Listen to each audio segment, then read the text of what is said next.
作为百兽之王的小老虎，居然让一只猫鼬给欺负了。小老虎趴在门上大喊着救命，这下可把老虎的脸丢尽了。刚进托儿所的小老虎不知道规矩，跑到人家的小房子里就玩了起来，还顺带磨了磨牙齿。恰巧这一幕被猫鼬大哥撞了个正着。喂，你不晓得这是谁的地盘吗？说着，猫鼬就霸道的吐起了口水。然而初来乍到的小老虎还没有意识到事情的严重性，作为托儿所的一方霸主，猫鼬直接把小老虎堵到了墙角，接着就开始教他这里的规矩。小老虎被吓得瑟瑟发抖。经过猫鼬反复的教育，可怜的小老虎趴在玻璃上哇哇大哭，嘴里还不停的喊着妈妈。收拾完小老虎的猫鼬赶紧检查了一下自家的小房子有没有被做坏，结果偏心的饲养员一把将他抱起，还责问猫鼬为什么要欺负小老虎。随后就把它扔到隔壁，让它自我反思。可显然猫鼬对此表示不服，因为担心虎宝宝弱小的心灵受到影响，饲养员连忙上前安抚小老虎，对着饲养员就哇哇大哭，不断控诉着猫鼬的罪行。为了安抚虎宝宝们的情绪，饲养员表示给予猫鼬断粮3天的处罚，小老虎这才安静了下来。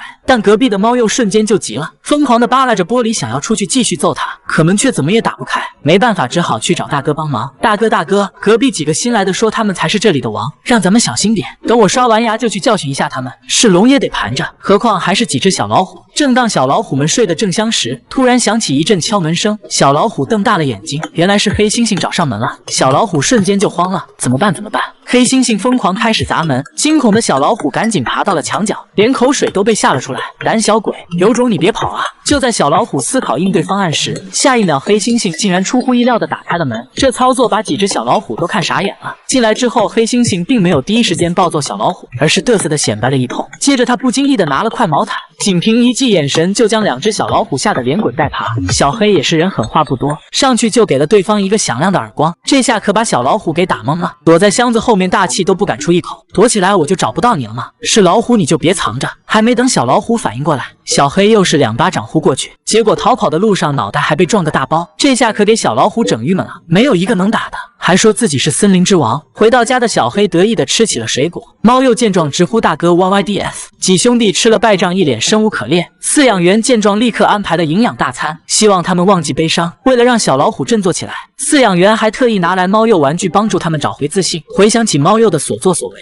小老虎狠狠地咬了下去，痛快地发泄着心中的委屈。接着另一只也加入了其中，有了自信的老虎就是不一样，这回竟敢主动上门发起挑衅。见对方来势汹汹，黑猩猩抓起毯子就跑到一旁躲了起来。猫鼬见状有些蒙圈，这是什么情况？大哥怎么也怂了？看见2只小老虎不会开门，黑猩猩嘲讽道：“还想和我拼？你们有这个实力和智商吗？”这只狗叼着1000块钱，熟练地走进一家超市，随后将钱放在地上，接过老板手中的罐头后，走出超市就开始大口享用。狗子名为旺财，是10里8乡最会搞钱的狗。超市老板说，旺财每天都要来店里消费10盒肉罐头，而且出手大方，基本都不用找零。可一只狗是如何赚钱的呢？只见他熟悉地跑向一家商铺，老板娘离开后，旺财就趴在门前当起了店员，肩负起看守的责任。当然，这临时工可不是免费的。作为奖励，老板娘大方地掏出1000块工资支付给旺财，并且还对他的工作给予了表扬。拿到工资的狗子转身就跑进了超市，但这还没完，吃完1盒罐头后，狗子马上就盯上了一位买菜的大姐，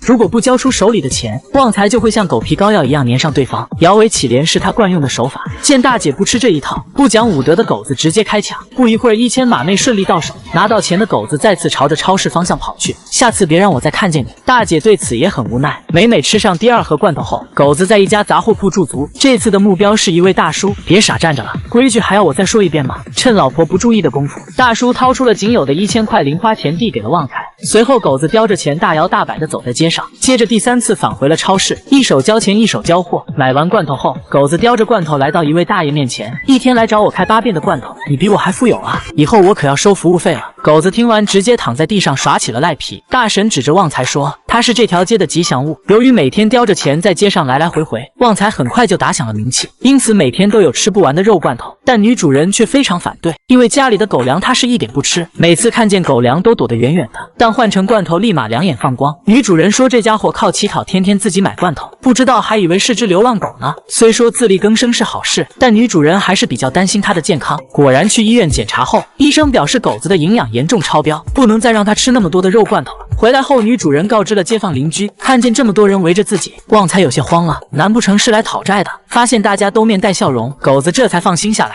此时他还没意识到自己已经赚不到钱了，餐餐罐头的生活一去不复返，看来平平淡淡的日子才是真。妈妈别丢下我！一只双腿瘫痪的小猫因为害怕正拼命地呼唤着妈妈。为了追上妈妈，它用尽全身的力气艰难向上攀爬，好不容易跨过了一个台阶，却又被另一个台阶挡住了去路。因为无法正常行走，它只能无助地望着远去的妈妈。突然有人开门，惊恐的它用尽全身力量躲回了角落，因为只有在这里它才认为比较安全。夜晚时，母猫再次出现，仔细观察后，它缓缓走向了角落。不久后，猫妈妈转身离开了，小菊连忙追了出来，它四处张望着，不停地呼唤着妈妈，可找了许久也不见妈妈的身影。然而母猫并没有离开，只是默默在远处守护着小菊，眼里满是心疼和无奈。由于得不到妈妈的回应，小菊眼含泪水，竟然哭了起来。她只能无助地舔着自己受伤的腿。此刻她多想妈妈能陪陪自己啊！第二天，猫妈妈一大早就赶来探望小菊，每走一步她都非常警惕，生怕暴露孩子的藏身之所。而此时小菊已经在等待妈妈的到来。就这样，猫妈妈日复一日地照顾着小菊。小哥说大家都很想救助小猫，可它的警惕性太高，很难捕捉。附近一位好心的小姐姐经常会为小菊送来食物，但只有等没人时她才敢出来。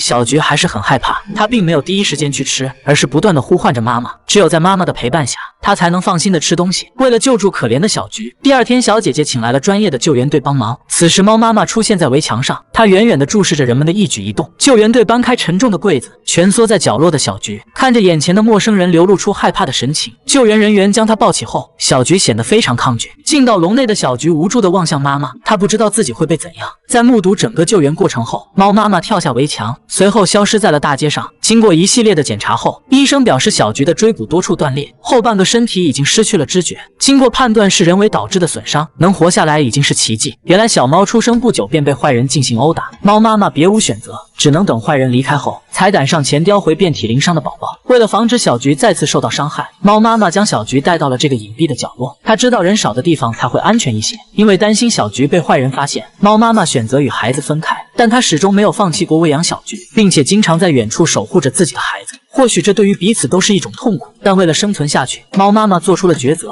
几天后，医生开始为小菊进行手术，但却发现小猫身体里的碎骨切断了大部分神经，即便手术成功，也无法正常行走了。如果没人照顾，小菊很难独自生存下去。在医生的精心照料下，小菊的身体恢复得很好，她不再像之前那样害怕人类，反而和医生玩起了游戏。即使不同物种之间仍能感受彼此的善良。同时，小菊还等来了一位好心的主人，一位小姐姐决定收养她。虽然失去了行走的自由，但小菊却遇见了一个爱她的主人。我想相比之前的流浪生活，她此刻是幸运的，更是幸福的。平时小姐姐一有时间就会帮小菊按摩，即使康复的希望渺茫，但她仍然相信会有奇迹发生。在小姐姐不断的坚持下，1个月后，小菊的后半身终于有了一丝知觉。在帮小菊按摩尾椎时，她会有感觉的回头张望，也许某一天奇迹真的会降临在小菊的身上。为了让小菊适应走路，小姐姐还为她定制了后腿。